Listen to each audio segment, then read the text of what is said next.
Now, kids of all ages love Halloween. So here with a roundup of easy Halloween crafts for the entire family, we've got Monique Taylor Lee Shui back in studio. It's been too long. I know, right? Yeah, it's been a while. It's been a minute. So do you love Halloween? I mean, your sweater says you do.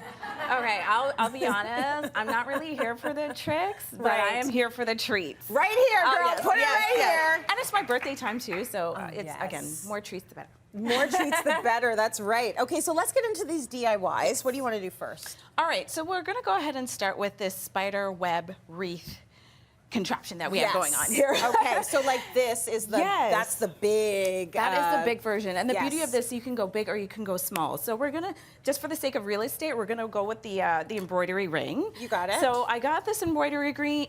Embroidery ring. It's yes. hard. Yep. And I painted it in black, you know, to be festive. Nice. And then they have this cobweb that you can get, and actually I got this from Party City. Oh, a number of the supplies here that we're working with today are actually from Party City. Okay. And what you gotta do is you just stretch it. Even though it might look small, Yeah. you just stretch it out. So you and keep on stretching, but Yeah. you probably don't want to like make a hole You don't want in to go it. too rough with it, but again, Okay. it is a spider web, so it Yeah. doesn't have to be perfect. No. But you just go ahead and stretch it around, and then all you have to do is then secure your embroidery ring. Now on your side, I have the ribbon there, so if you Yeah. grab the ribbon and just loop it around, Okay. because that's what you're going to use to hang it. It doesn't have to be in any Oh, particular I see. position. Okay, I actually all right. like to cover this with it, just so when Yes. you're hanging it, that's not in the way. Smart idea. But then once you have that on there, you just go ahead and put your embroidery ring over. So we're basically clicking them together. So one Yeah. needs to be a little bit bigger than the other. Exactly, and that's why the embroidery ring go. is actually really good for this. Yeah. And then once you're done, you just go ahead and cut off your excess. Okay. And then you go and hang it up, right? So there you go. Look at that. And then you add your spiders. Yeah. Because honestly, like, you know, when you only have like a day before Yeah. Halloween, you want something quick and easy, right? Well, that's With the other impact. thing. Do you do your decorations right now we only have a day, but how far in advance do you do your decorations? I try to get into gear after Thanksgiving. Oh, you're for good. the most part. Yeah. Yeah. And so for the bigger version, This is awesome. kind of the same idea, but I'm using the creepy cloth here. Yes. And same thing, you just stretch it out. And I actually started securing this with some tape. And so once I'm Nice. done, I will go all the way around. Again, have my ribbon at the top, just like with the green one over there. And you used a hula hoop, which is Yeah. so cool. I love that you use tape. You can take it all off and you can still use the hula, Exactly. right? Exactly. Okay, so your next DIY. Yes, this is one of my favorite ones, actually. Okay. And so we have these tiny clay ghosts. These They're little so guys, adorable. they're so cute. Yeah. Boo! Yes. They're adorable. And again, because we want to be quick and easy, Yeah. I suggest using baking clay for this. You Okay. can use air dry clay, but it takes about 2 to 3 days to Oh, dry out. yeah. And so with We the ain't got baking time for clay, that. no, we really don't. No.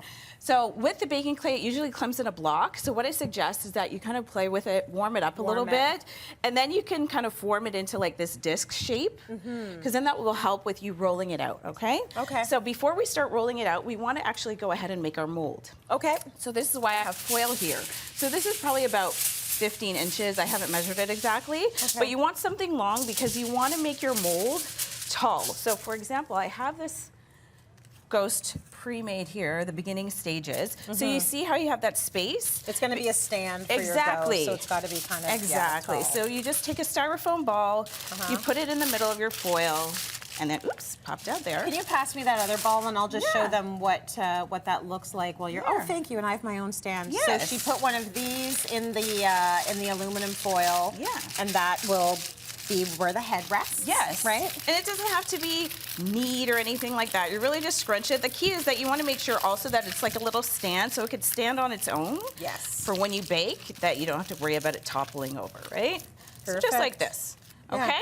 Okay, Nice. so once we have our mold, then we go ahead and roll out our clay, which I've already done here.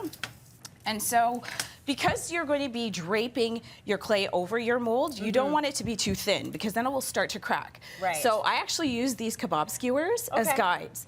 And so you just want to place them at the side. Yeah. You can use a rolling pin. I have this clay roller. You don't need to get a clay roller. But, Yeah. But that's very cool. Yeah, it is cool. And then you just go ahead and roll it out. And again, you get it to the thickness of these skewers. Okay. Okay, and then once you go, you take it off, then you go ahead and drape it. So you can use your mold over there, and drape it over. Okay, is there any like technique, or do I just go for it? Just go for it. You just Okay. want to, you gotta go for the technique of that drapery. You could squeeze it a little bit gently. No, I'm just gonna show you this side. And yeah, you press it in, and you get your.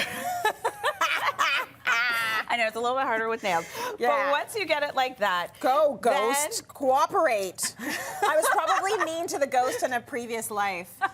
Okay, there we go. Coming back for you. And pass me the skewer There so you I can go. make the little face. Yes. Is that what you did? Yes, and so I started actually, I did it first just to be a guide, but I you actually found did. it a bit easier to do it when it's actually out of the mold. Yeah. Because then you want to make your mouth. So I actually use a flat end Oh, you to make did. the mouth because it's more blunt. Mine will be a little bit more simple Yes. then.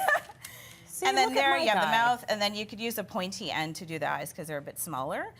And there you go. Very nice. Boom. And then you're baking that, right? Yes, and then you're baking it. Follow the package instructions. Yeah. Also be sure to remove the styrofoam ball outside of it, okay? Got it. All right. Okay, that's it. That's all we have time for. Oh. That was, I know, that was really, really good though. I know. She made slime, everybody. That's the slime. It's very Yes. cool. Okay. We want to keep the Halloween celebration going all season long. Everyone in our audience is taking home a Halloween Essentials prize pack from Party City. Yeah. That includes a carving kit, treat beds, giant spider webs, and more. Enjoy that. We're going to break. We got more coming up. Ooh.